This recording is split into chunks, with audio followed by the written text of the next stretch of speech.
Hello friends, welcome to upgrade education. আজকে আমরা numbers বা সংখ্যা সম্পর্কে বেসিক থেকে শিখব, একেবারে বেসিক থেকে। আসন্ন পঞ্চায়েত কর্মী নিয়োগ যে পরীক্ষাগুলো আসছে, আইসিডিএস, তারপর কেপি, ডাব্লিউবিপি, ক্লার্কশিপ, বিভিন্ন সরকারি চাকরির পরীক্ষাগুলোতে যে অঙ্কগুলো থাকে সেগুলো খুব যে টাফ অঙ্ক থাকে তা নয়, মিডিয়াম লেভেল এবং বেসিক লেভেলের অঙ্কও থাকে। তো আমরা আজকে বেসিক থেকে শিখব অঙ্ক। প্রতিদিন একটা করে ক্লাস থাকবে, তোমরা সকলেই দেখবে। প্রথমে আজকে নাম্বারস চ্যাপ্টারটা শুরু করা হোক। নাম্বারস চ্যাপ্টারটা সবার জন্য খুবই জরুরি, কারণ একেবারে বেসিক জিনিস। এইগুলো না জানলে অনেক চ্যাপ্টারের অনেক অঙ্ক সেগুলোকে বুঝতে অসুবিধা হতে পারে। যেমন এইচসিএফ, এলসিএম যে চ্যাপ্টারটা আছে, সেখানে কিন্তু অনেক নাম্বারস চ্যাপ্টারের রিলেটেড কোয়েশ্চেন থাকে। ঠিক আছে, তো প্রথম থেকে দেখো। প্রথমে দেখো, নাম্বারস বা সংখ্যা কাকে বলে। নাম্বারস বা সংখ্যা হচ্ছে বেশ কয়েকটা ডিজিট বা অঙ্ক নিয়ে গঠিত হয় সংখ্যা বা নাম্বারস। যেমন ধরো, ওয়ান ওয়ান একটা ডিজিট, টু একটা ডিজিট, থ্রি একটা ডিজিট। এরকমভাবে অসংখ্য ডিজিট হয়, মানে অসংখ্য নয়, ডিজিট হয় 1, 2, 3 থেকে 9 অবধি এবং 0। ঠিক আছে, এইগুলো হচ্ছে ডিজিট। এই ডিজিটগুলো বা অঙ্কগুলো নিয়ে গঠিত হয় সংখ্যা।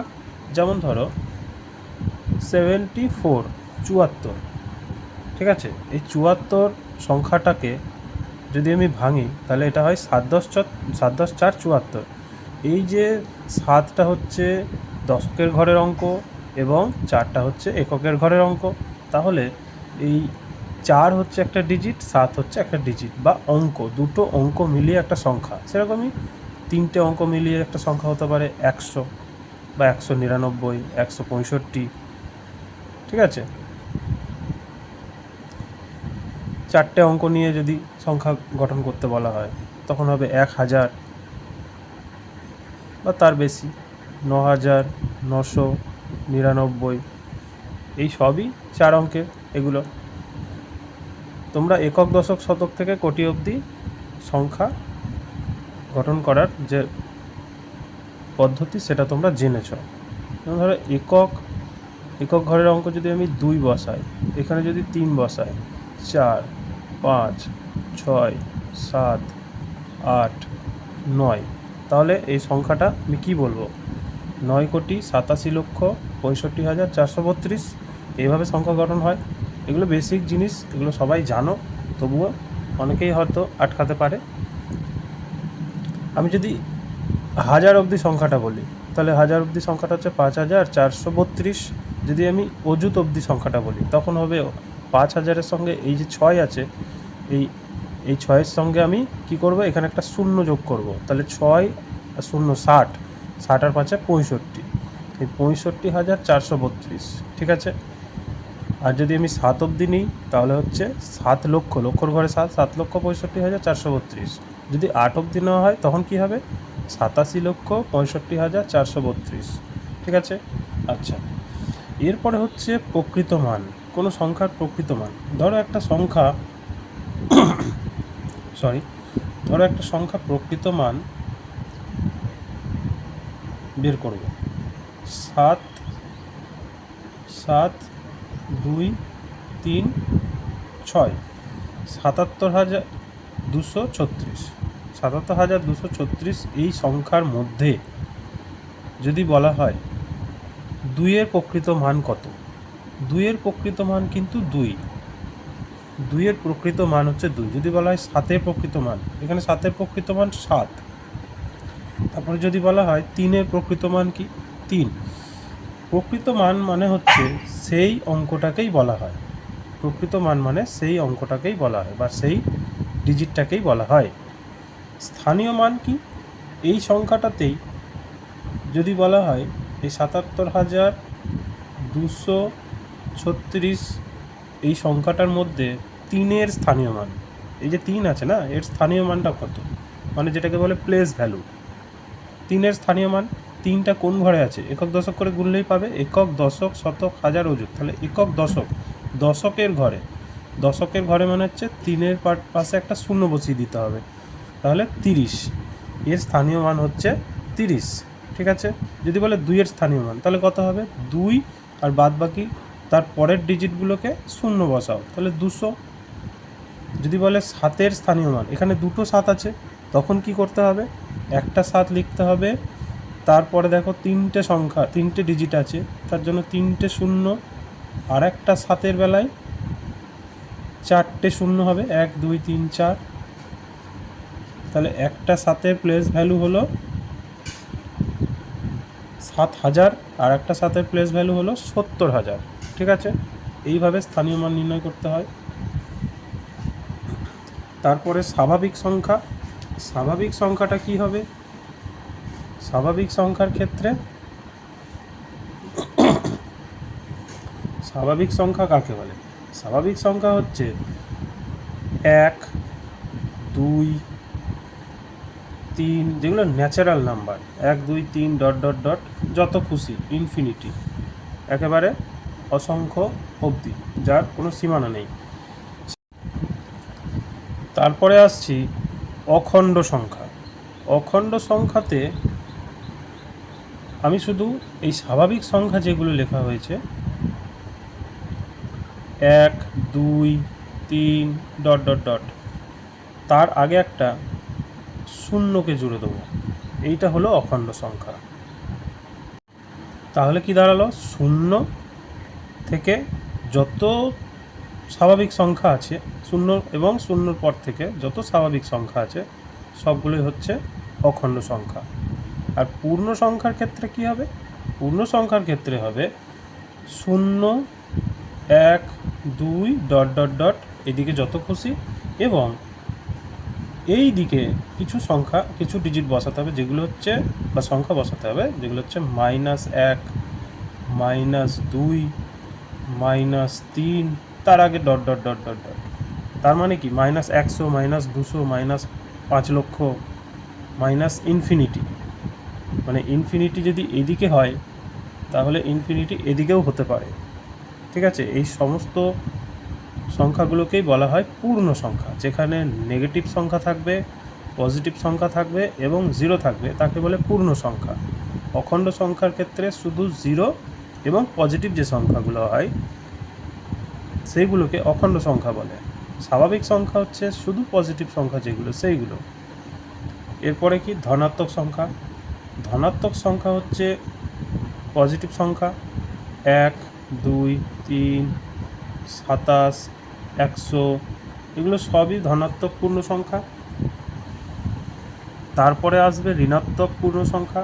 ঋণাত্মক পূর্ণ সংখ্যা হচ্ছে -1 -100 -199, তারপর হচ্ছে -500, এইগুলো হচ্ছে ঋণাত্মক পূর্ণ সংখ্যা। তার মানে কি, চিহ্নটা ঋণাত্মক হবে, নেগেটিভ হবে, এবং সংখ্যা তুমি যা খুশি বসাও, ঋণাত্মক পূর্ণ সংখ্যা।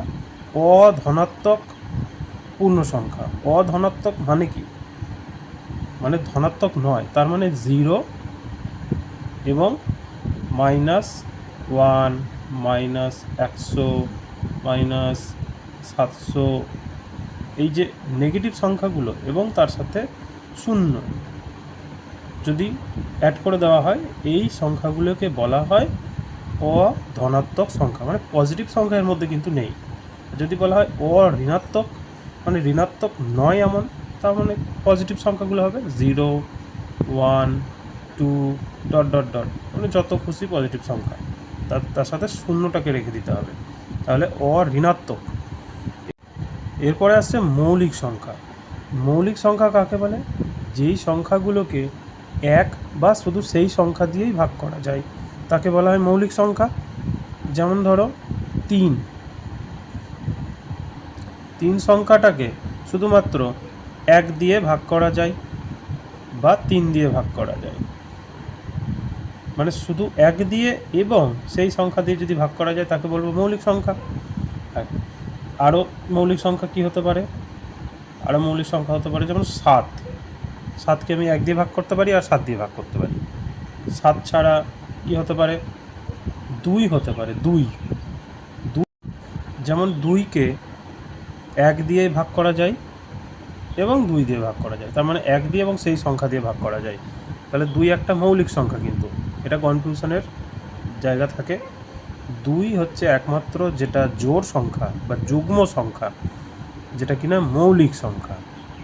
জোড় সংখ্যা হচ্ছে 2, 4, 6, 8, 0 এইগুলো যদি থাকে কোনো সংখ্যার শেষে, তাহলে সেই সংখ্যাকে বলা হয় জোড় সংখ্যা।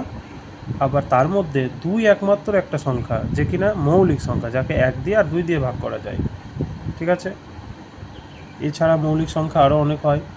5 হয়, 11 হয়, 13 হয়, 17 হয়, 19 হয়, 23 হয়, আর কি হয়? 29 হয়, 31 হয়, 37 হয়, 41 হয়, আরও অনেক হয়। এরপরে আসছে যৌগিক সংখ্যা। যৌগিক সংখ্যা কাকে বলে? যে সংখ্যাকে একাধিক সংখ্যা দিয়ে ভাগ করা যায়।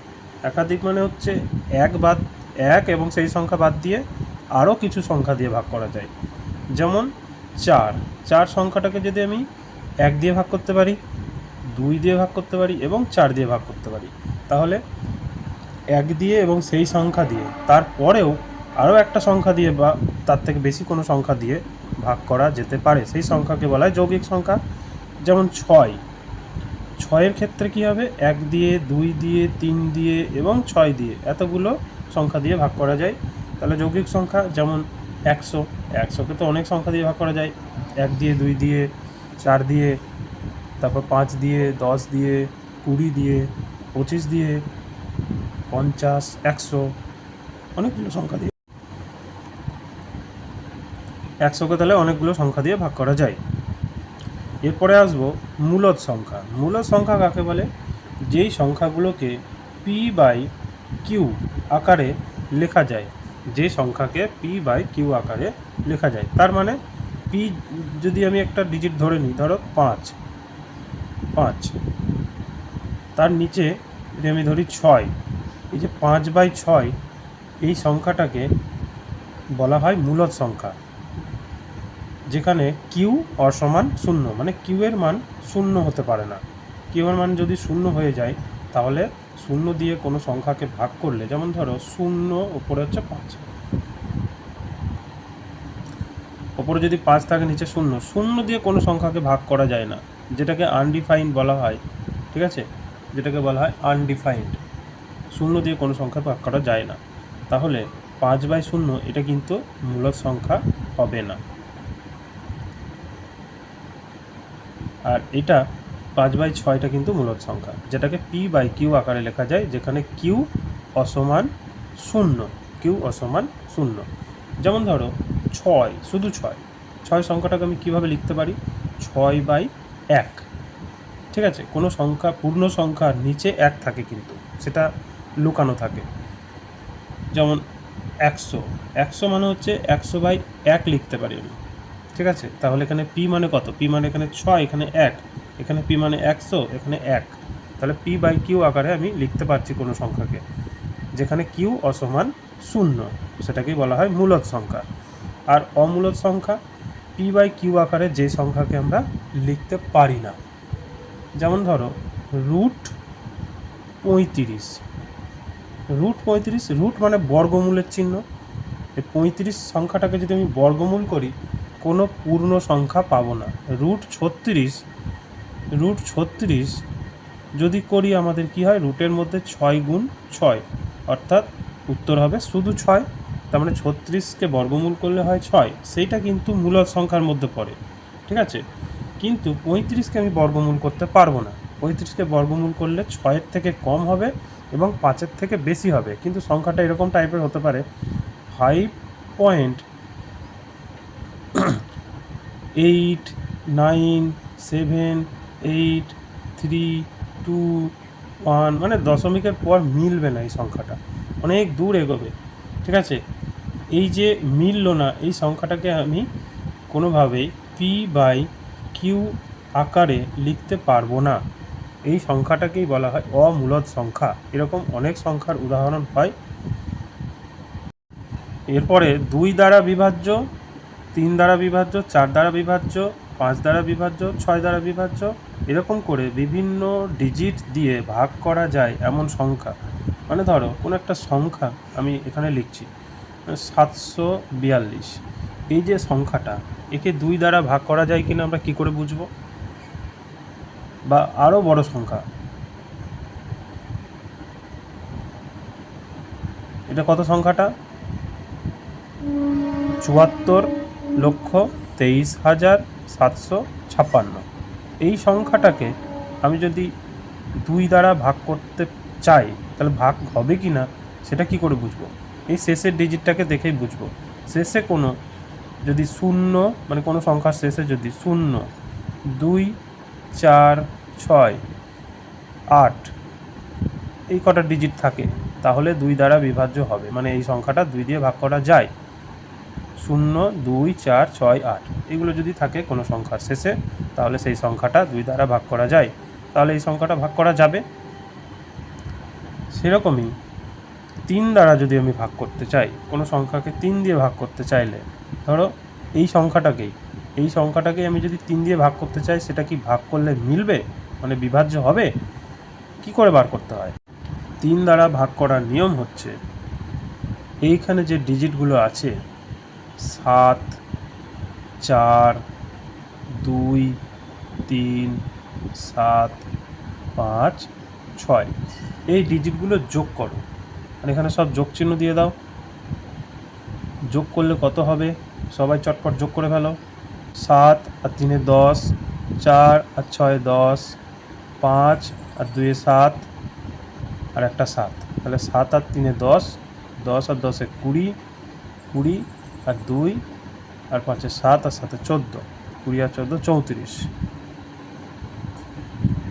34 সংখ্যাটা 3 দ্বারা বিভাজ্য নয়। 3 11 33, 3 12 36, তাহলে এই সংখ্যাটা 3 দ্বারা বিভাজ্য হবে না। ঠিক আছে, ডিজিটগুলোকে যোগ করতে হবে,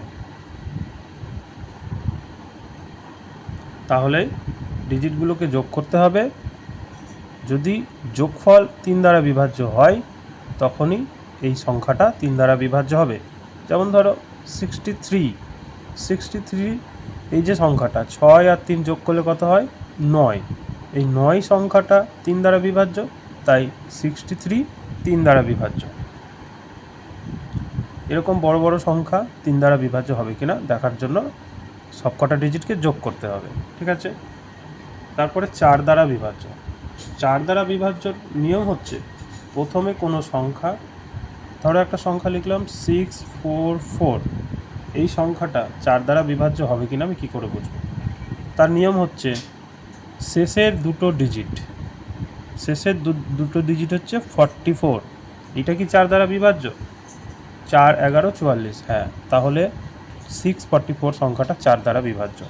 আরও বড় সংখ্যা যদি লিখি, এই সংখ্যাটা যদি লিখি, এই সংখ্যাটার শেষের দুটো ডিজিট কি আছে?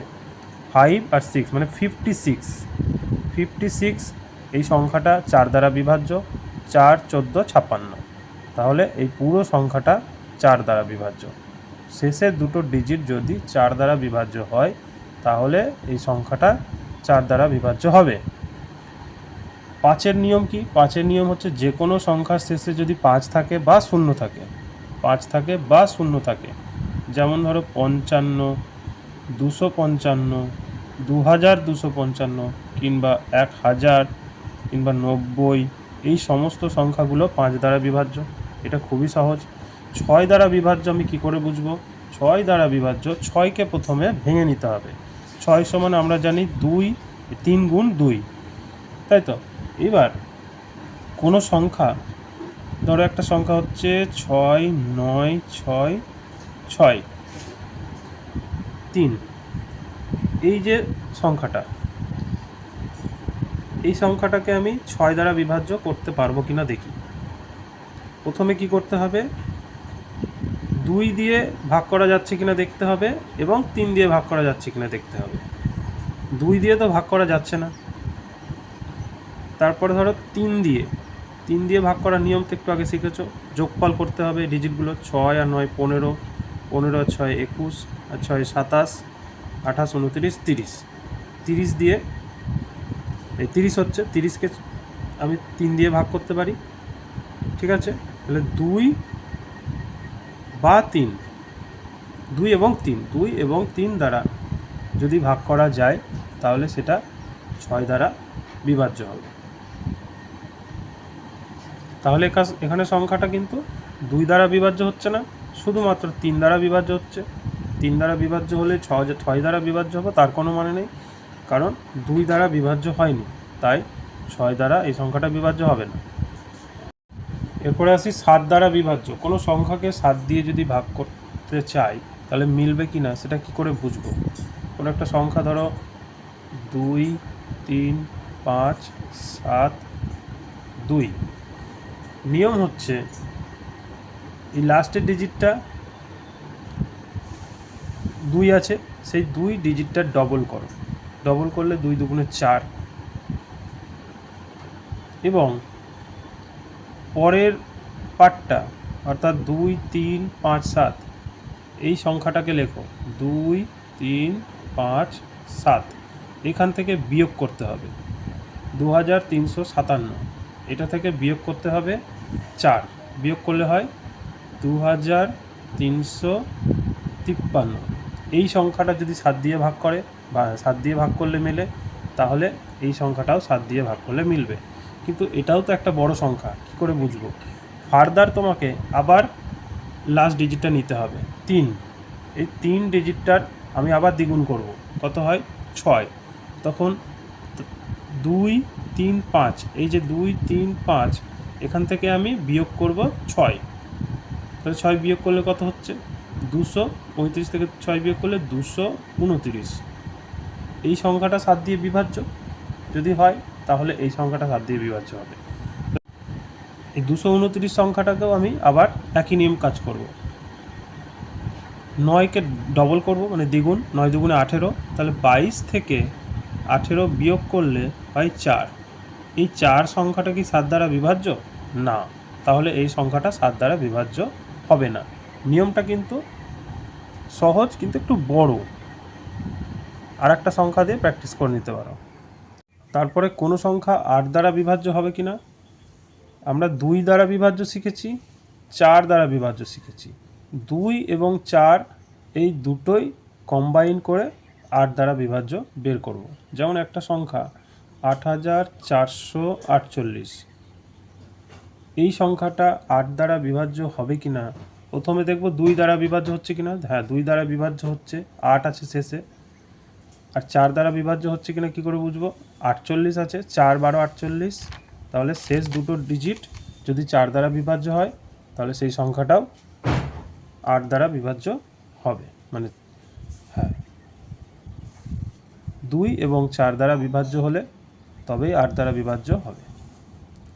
এরপরে আসি 9 দ্বারা বিভাজ্যর নিয়মে। যদি কোনো নম্বরকে বা সংখ্যাকে 9 দ্বারা ভাগ করতে চাই তাহলে যেমন একটা সংখ্যা নিচ্ছি আমি 7 6 2 3 5 6, এই সংখ্যাটাকে 9 দ্বারা ভাগ করব, মিলবে কি না কীভাবে বুঝবো?